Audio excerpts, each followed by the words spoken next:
بسم اللہ الرحمن الرحیم۔ السلام علیکم ناظرین، دینی مسائل میں خوش آمدید کہتا ہوں۔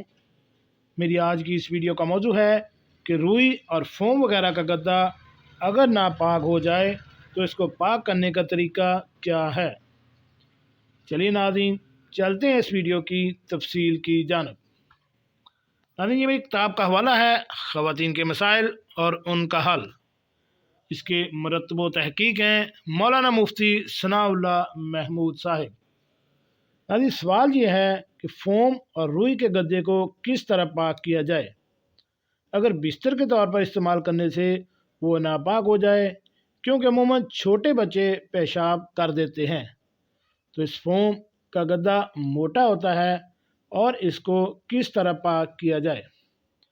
اس سوال کا جواب یہ ہے کہ ایسی چیز جس کو نچوڑنا ممکن نہ ہو تو اس کے پاک کرنے کا طریقہ یہ ہے کہ اس کو دھو کر رکھ دیا جائے یہاں تک کہ اس سے قطرے ٹپکنا بند ہو جائیں، پھر دوبارہ دھویا جائے۔ پھر جب قطرے ٹپکنا بند ہو جائیں تو تیسری بار اس کو دھویا جائے۔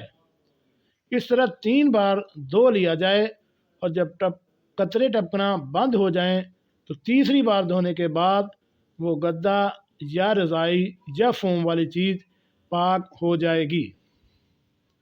جی ناظرین، کیسے لگی آج کی میری یہ معلوماتی ویڈیو؟ ایسی معلوماتی ویڈیو حاصل کرنے کے لیے میرے اس چینل دینی مسائل کو